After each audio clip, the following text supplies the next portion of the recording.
dia pessoal, eu me chamo Igor Moura e para a aula de hoje eu preparei aqui um conteúdo bem interessante, né? As leis de Newton. Vou falar sobre cada uma delas resumidamente, né? Não vou me aprofundar muito em expressões, em cálculos nem nada, porque o que eu quero aqui, né, é tentar explanar, né, como é que se desenvolve, né, a teoria das leis de Newton. Vou mostrar aqui alguns exemplos do nosso cotidiano, onde a gente consegue observar as leis de Newton no nosso dia a dia. Vou também mostrar aqui de uma forma bem interessante, bem dinâmica, um simulador, né, sobre a lei de Newton. Então, fique aqui na aula, vai ser bem interessante. Então, vamos lá. Os fundamentos da física, as leis de Newton. Antes de falar, né, obviamente, sobre as leis de Newton, eu vou aqui falar um pouco sobre quem foi Isaac Newton. Isaac Newton, ele foi um físico, um matemático, né, que ele viveu entre 1642 até 1727. Ele nasceu em Oldthorpe, na Inglaterra. Ele foi educado na Universidade de Cambridge e considerado um aluno excelente e aplicado. Newton fez descobertas importantes em matemática, óptica e mecânica. Em sua obra Princípios Matemáticos de Filosofia Natural, enunciou as 3 leis fundamentais do movimento, conhecidas hoje como as leis de Newton. É importante eu salientar aqui que uma descoberta, né? Descoberta não, né? Uma obra, né? Onde o Newton pontuou aí algumas coisas bem interessantes foi a lei da gravitação universal, né? Então, eu só queria aqui trazer para vocês, né, que isso aqui foi um dos postulados dele, né? E a gente também conhece, obviamente, né, as leis de Newton. A gente conhece, né, a imagem de Sir Isaac Newton, né, pelas leis de Newton e também pela essa velha imagem, né, onde tem o Newton embaixo de uma árvore de maçã, onde uma maçã cai na cabeça dele, né, e dali ele meio que, não que ele descobre, mas ele sim consegue identificar que existe sim uma força, né, de atração da Terra. Então, os objetos, né, são atraídos por essa força, né. Então, quando a maçã caiu ali na cabeça dele, né, como a história conta, né, os livros contam, ele se perguntou, né, mas por que os objetos tendem a cair para baixo, né? Por que não cair para cima, né? Hoje para a gente isso aqui não existe, né? Essa pergunta dele é irracional, né, digamos assim. Mas naquele tempo foi uma pergunta bem interessante e foi dali onde ele fez aí essa descoberta, né, que existe sim uma força, onde a gente conhece hoje como a força da gravidade. Então, eu achei bem interessante estar aqui pontuando isso para vocês. Bom, então vamos lá.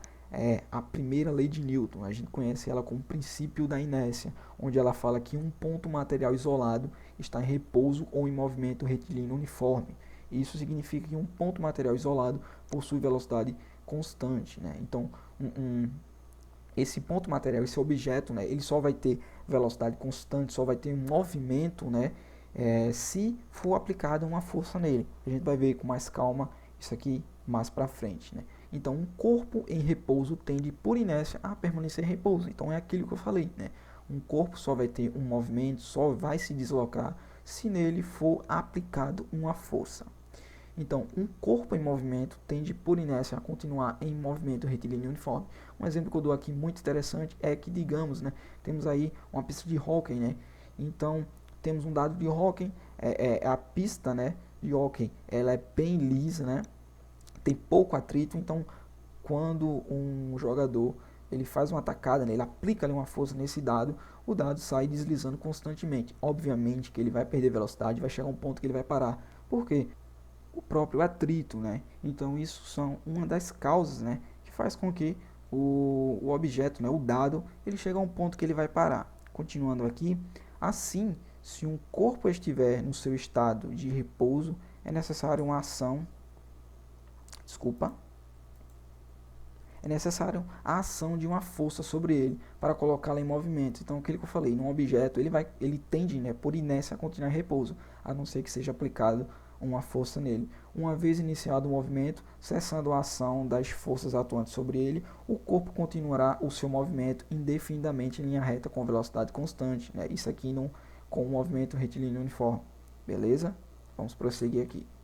Trouxe aqui um exemplo bem interessante, que é o ônibus, né? Quando a gente está dentro de um ônibus, né? Quando a gente está em pé no ônibus, a gente está ali com uma velocidade, chega um ponto que o ônibus freia, né? Bruscamente, a gente é arremessado para frente, né? Isso acontece justamente por causa da inércia, né? O nosso corpo tende a continuar o movimento. Aqui no enunciado fala: quando o ônibus freia, os passageiros tendem por inércia a prosseguir com a velocidade que tinham em relação ao solo. Assim, são atirados para frente em relação ao ônibus. Então a gente consegue aqui ver a inércia, né, no nosso dia a dia com coisas, né, do cotidiano, como um ônibus, por exemplo. Aqui tem outro exemplo, né? O menino está ali parado, né? Num carrinho, né? E tem ali um cão, e quando o cão dá uma disparada, né? O garoto é arremessado para trás, né? Porque ele tende, né, a continuar em repouso em relação ao solo. Então, quando o cachorro dá uma arrancada ali, né? O garoto tende a continuar, o corpo dele tende a continuar em repouso, né, em relação ao solo, e por isso ele é atirado para trás. Então, aqui no enunciado fala: quando o cão entra em movimento, o menino em repouso em relação ao solo tende a permanecer em repouso. Note que em relação ao carrinho, o menino é atirado para trás. Então, em relação ao carro, né, o garoto é atirado para trás, né? Mas em relação ao solo, o garoto continua no mesmo local. Então, isso é bem interessante. Tem outro exemplo aqui, né? Um cavaleiro sendo arremessado do cavalo quando o cavalo para bruscamente, né? É a mesma coisa, né? Por inércia, o cavaleiro tende a prosseguir com a sua velocidade, então ele tende a continuar um movimento. Temos aqui um vídeo, né, onde temos a comprovação prática da lei de Newton. Então vou aqui acessar o YouTube. É um videozinho bem curtinho, então vamos lá observar. Temos aqui alguns bonecos, né, de teste, né, onde um carro, né, freia bruscamente, e quem não tiver com cinto, né, ele é arremessado, né. Isso acontece que por inércia, né, ele tende a continuar o movimento. Então, primeiramente, coloquem um cinto de segurança, né, nunca esqueçam disso. Então, novamente, né, os bonecos, né, ali de teste, eles tendem, né, quando o carro se choca contra uma parede, né, um obstáculo, as pessoas de dentro, né, no caso os bonecos aqui, eles tendem a continuar o movimento, né, então eles são arremessados, beleza? Vamos continuar aqui. Vamos agora para a segunda lei de Newton, né, que é mais conhecida como o princípio fundamental da dinâmica, onde nós temos o enunciado: a resultante das forças aplicadas a um ponto material é igual ao produto de sua massa pela aceleração adquirida. Então eu tenho aqui, né, a expressão força resultante, né, que é a soma de todas as forças vetorialmente. Eu esqueci de colocar ali o vetor ali em cima do FR, né, mas é um vetor soma ali FR, né, que é a soma de todas as forças empregadas num objeto, num ponto material, seja ele uma única força ou várias outras forças, ela é somada vetorialmente, que é igual a massa vezes a sua aceleração. Então aqui embaixo temos: de acordo com o princípio da inércia, um corpo só sai do seu estado de repouso ou de movimento retilíneo uniforme se alguma força resultante não nula passará a atuar sobre ele. Então, isso aqui é basicamente o enunciado da primeira lei de Newton, né? Onde um corpo só vai entrar em movimento, né, se nele for aplicada uma força, e essa força tem que ser não nula, né? Porque nula não vai ter movimento nenhum, né? Então, se isso acontecer, enquanto durar a atuação dessa força, a velocidade desse corpo poderá aumentar ou diminuir de intensidade ou apenas mudar de direção. Beleza?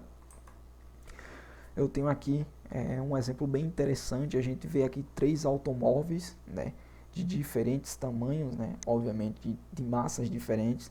A gente observa aqui que as forças são iguais e as acelerações são diferentes. Isso acontece, obviamente, por causa das suas massas, né? A gente observa ali que a carreta, né, ela tem a mesma força, né, porém a sua aceleração é menor que os outros dois veículos, né? Isso acontece justamente por causa que a sua massa é maior. Então aqui embaixo temos: a figura exemplifica situações em que, aplicando-se a mesma força, obtém-se diferentes acelerações, em razão da grande diferença das massas dos corpos. Beleza? Temos aqui outro exemplo prático do nosso dia a dia, né, onde a gente consegue empregar a segunda lei de Newton, que é, né, um garoto empurrando aqui uma mesa, né? Ele está fazendo força ali na horizontal, ele está aplicando ali uma força, né? E que no caso é a força resultante, né? A única força empregada ali é o que o garoto tá, tá fazendo ali. Então poderia ter mais de uma força, sei lá, se tivesse outra pessoa empurrando na lateral ali, então teria, né, uma soma vetorial para isso, né? Mas no nosso caso aqui, no nosso exemplo, não vem ao caso, é uma única força, né, na horizontal, ali, no caso é a força resultante, e o movimento na mesma direção, né? Quanto mais massa tiver o objeto, mais força será empregada para que ele se movimente. Então, obviamente, né, tem toda aquela questão, né? Se o objeto é mais pesado, mais força eu vou ter que colocar, e dependendo dessa força, eu vou saber ou não se ele vai ter mais velocidade ou menos velocidade. Eu trouxe aqui um simulador bem interessante, né, para a gente conseguir observar isso aqui com mais calma. Eu vou abrir aqui o simulador, ele é do Symbolab, é bem interessante ele aqui. Temos aqui um boneco, né, que vai simular aqui eu vou empregar aqui uma força nele, mas eu vou primeiro colocar aqui, né, ativar aqui algumas coisas, né, as forças, né, soma das forças, os valores, massas e velocidade, né, para a gente conseguir observar tudo. E aqui, né, temos o atrito. Se eu não colocar atrito, pessoal, essa caixa ela vai percorrer infinitamente, né? Então vou deixar aqui o atrito do jeito como está, e eu vou aqui empregar uma força. Vou começar aqui com uma força de 50 newtons. Aqui a gente pode observar, a força aplicada é de 50 newtons e a força de atrito é de 50 newtons. Se eu diminuir esse atrito, obviamente aqui a força de atrito vai diminuir e ele vai começar a empurrar. Mas como eu deixei aqui no meio termo, né, eu vou deixar assim mesmo. A caixa tem 50 kg, né? Eu vou empregar aqui mais uma força de 100 newtons. Vou empregar aqui mais uma força. E a caixa vai começar a andar, né? Vemos aqui que a caixa tem 50 kg. E para começar a se movimentar, eu precisei de uma força aqui de 150 newtons. Então aqui está a soma das forças, né? É de 56 newtons, né?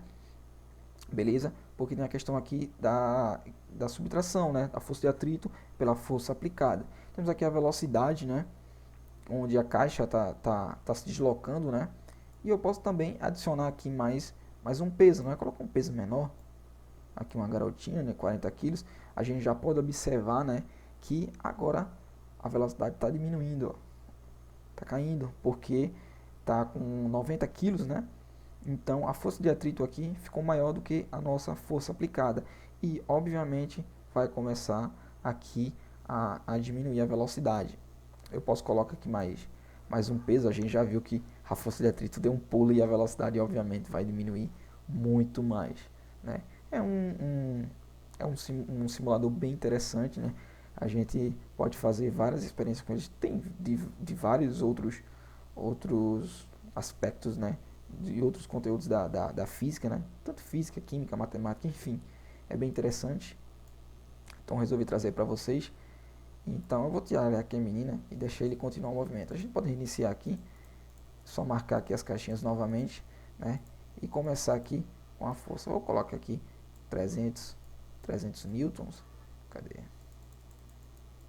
300 newtons, né? Onde a gente pode ver que a força de atrito, né, continua 94, mas como a força aplicada é bem maior, vai ter a velocidade e o boneco ficou para trás.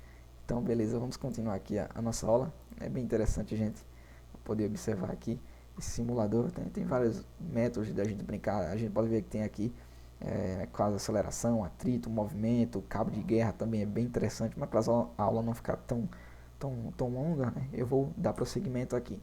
A terceira lei de Newton, né, o princípio da ação e reação, onde fala, né, o enunciado que a interação entre objetos foi estudada por Newton, que formulou o princípio da ação e reação, no qual ficou conhecida posteriormente como a terceira lei de Newton, que apresenta o seguinte enunciado abaixo: a toda ação corresponde uma reação oposta e de igual intensidade. É o resultado da interação entre dois corpos, ou seja, um corpo produz força e o outro recebe-a. Essas forças são sempre iguais e dirigidas em sentidos opostos. Um exemplo que eu posso dar é que se a gente pegar uma bola de futebol, né, chutar ela contra uma parede, né, ela vai seguir um movimento, vai bater na parede e vai voltar, né? Vai ter o sentido contrário. Eu vou explicar mais para frente isso aqui. Temos aqui o exemplo, né, da terceira lei de Newton com o sistema cavalo-mola, né, cavalo-carroça, desculpa. A figura mostra o sistema cavalo-carroça.